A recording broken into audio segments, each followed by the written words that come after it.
back, guys, to the MLG stream covering the Acer TeamStory Cup match between Mouz and Invictus Gaming. Jim has been looking incredible lately, winning 3 games back-to-back, taking out taking out Hasselwabs in the first match, defending the Dark Templar play from Hasselwabs. Game 2, taking out Vortex. While Vortex chose to stay in a lair composition, Jim built up a Death Ball of Void Rays and Colossi and destroyed the Roach Hydra Corruptor composition Vortex attempted to use. In Game 3, we saw Jim play an excellent game using Phoenix Colossi, dismantling Luciferon's bio composition with some great Phoenix play in particular. Great Oracle play from the start as well. He had an Executor Oracle, kept harassing throughout the game, poking in, picking off the guys on the gas geysers, even once missile turrets were constructed. But now we're on Star Station. Of course, Star Station, the 4th map here. Mouse Sports is deciding to use Mana against Jim. So another PvP here to test Jim's Protoss skills as we are advancing on a Star Station. Of course, it is a 4-spawn map, but in a way it's a 2-spawn map because it is always cross positions. Here we are, Game 4 between Invictus Gaming and Mouz. Both these teams have been struggling in the Acer TeamStory Cup. Both these teams really need a win here. We'll see which one can prevail.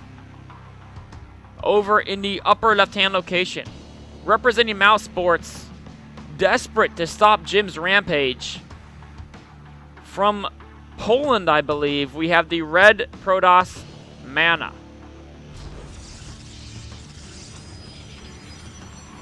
And of course, his opponent, representing Invictus Gaming, hailing from China, is looking unstoppable. We have the blue Protoss, Jim.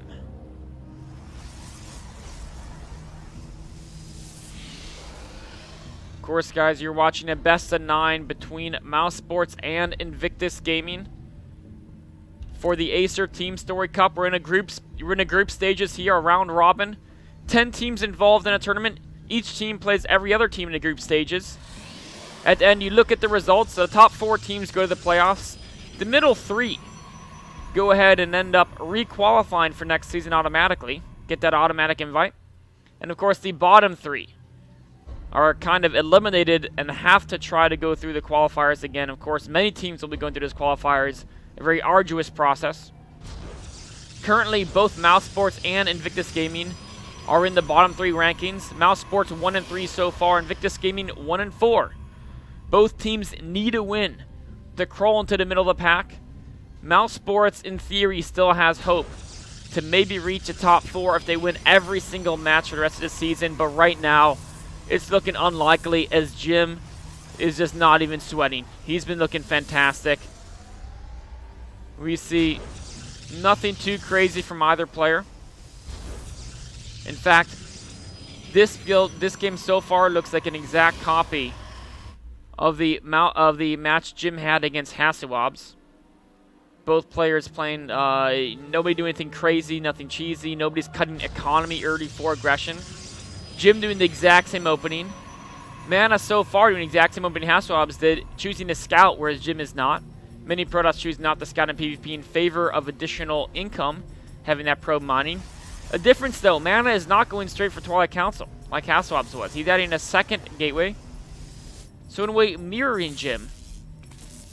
The only difference is Mana knows what Jim is doing.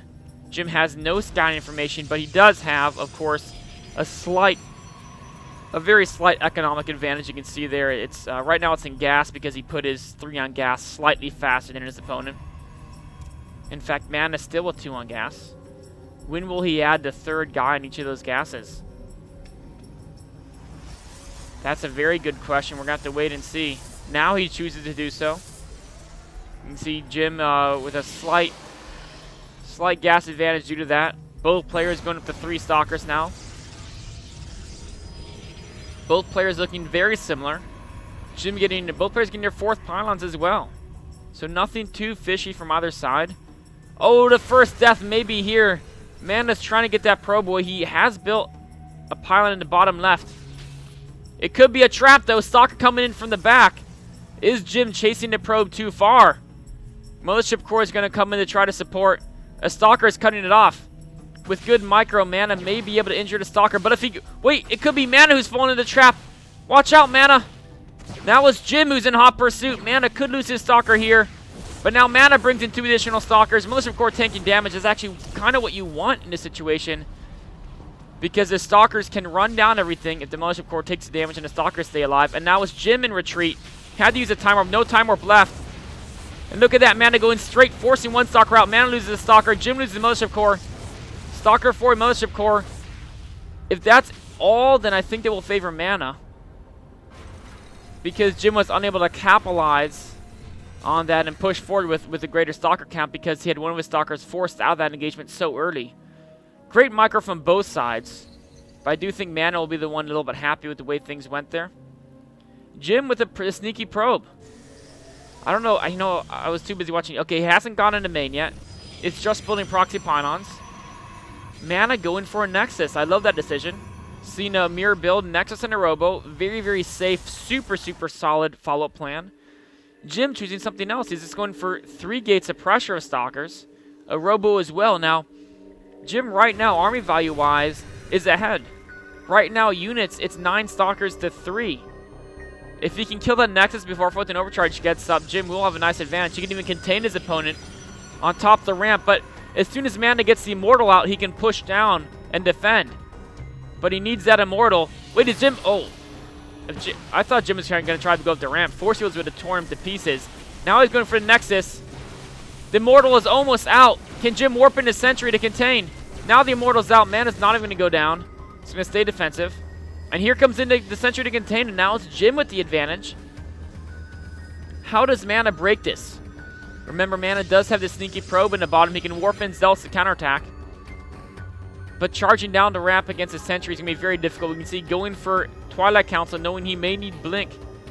He's trying to bait out the Force Field to force additional Sentry warp-ins. Will Jim fall for it? Ooh, a dangerous game is being played here. Here comes a Zealot warp-in. Jim has spotted, though.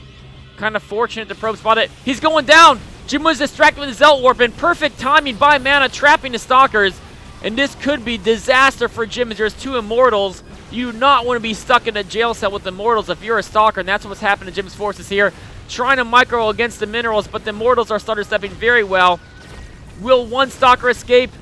No, not a single one escapes. As Zealot tries to distract, but Mana very intelligently ignores the Zealot, going straight for the Stalkers. Meanwhile, his Zealots were defended by warping from Jim.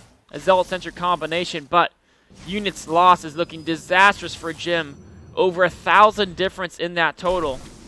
Both players with equal probe counts. Mana clearing up some of these proxy pylons. Mana with an additional pylon outside of Jim's natural. What Mana is doing is the picture-perfect way to play PvP with an advantage.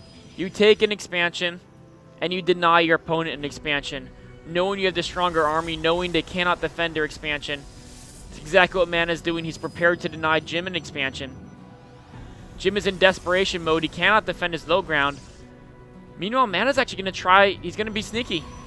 He's going to distract from the front. Meanwhile, a Zealot warp in, or Zealot drop, excuse me, will go to main. But Mana's got to be careful. He's getting some of his units trapped. Mothership Core goes down. Mana's got to retreat here. Meanwhile, Zealot's in the main. Defended by Photon Overcharge, actually. Jim with an incredible defense. And it is Mana who perhaps overstepped. Maybe should have focused in one directional battle where superior unit count could have given him a victory. He still has those 2 Immortals, but he's got to be careful. If they get trapped by force fields, the Zealots of Jim can tear them apart. Is Mana going to continue to apply pressure? Only 2 gates to warp in reinforcements. Going for sentries. An intelligent decision there. Sentries, of course, very effective with Immortals. You can trap the Stalkers. You can keep Zealots away from the Immortals. Great force fields by Mana. Picture perfect there. Jim needs to get some of his own, but he's a little bit out of range. All the Stalkers from Jim were in the front. Jim caught off in a poor position here, and Mana punishes him for that positioning. Mana continuing to push forward. Going for the Immortal of Jim. The Immortal is going to go down. Mana microing his Immortals back, but the Zealots are on them. Photon Overcharge goes down. These force fields are trapping the Immortals of Mana. 1 goes down. A second one running in terror. The Stalker, of course, can outrun it. Can Jim finish it off? Excuse me, Mana finish Jim's Immortals off. Jim warping additional forces. And Mana is forced back. Or Jim... Sorry, 2 Protoss. I've been mixing them up. It is Jim who is forced back. I think I mixed up the names quite a bit there. I apologize, guys.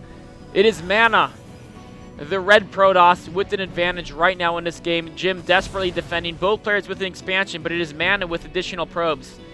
Mana again trying to drop it in main. No Photon Overcharge this time. And Immortal goes back to help defend. Meanwhile, Mana trying to outweight the Photon Overcharge at the natural. Jim with a great defense so far. Jim is hanging on there. Important to note that upgrade-wise, Mana has gotten Blink. These Stalkers, look at that, utilizing that Blink to great effect, staying safe. Jim is in damage control mode, desperately trying to defend. Zealots are coming into flank. Wait a minute, Mana. Your Warp Prism could be vulnerable, but no, he blinks aggressively on the Immortal of Jim. The Warp Prism was a distraction.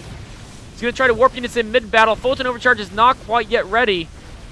Jim with more units from the main and Immortal coming down here. The Mothership Core goes down before Photon Overcharge. Jim is desperately pulling probes, warping in more forces. Remember, Mana does have Blink. Stalkers have Blink, so cost efficient, trying to get the Immortal. Jim with great micro keeps that live. Dealing damage from the high ground. The Immortal has to be careful though. Oh, it gets blasted to pieces by Mana's Immortal, and Jim's Rampage has been stopped. Great play from the Polish Protoss there. And you know, kind of like I said, he had that advantage, and he knew exactly how to play with it. You expand yourself, and you pressure your opponent, so you ensure that you have the economic advantage. You ensure that they cannot play greedy. Jim was able to defend his expansion for a while, but he was never able to get the same probe count that Mana could because of all the units he had to constantly create to defend.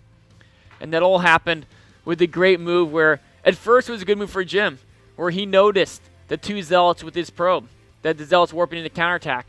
But the Mana said, oh, he notices this. At this exact second, he'll be warping in his own Zealots at his base. And Protoss, of course, has to go, they had to move their screen to warp in. When his screen is moved, Mana went down the ramp, broke the container, and trapped all Jim's Stalkers at force fields, annihilated the army. Really heads-up play by Mana, knowing he could charge on the ramp at exactly that second, while Jim was at home warping in forces. Great play by the Polish Protoss. And that's going to put Mouz Sports on the board. They're still losing 1-3, but can Mana try to tie it up? Who will Invictus Gaming put in up against Mana in game number 5? We'll find out soon.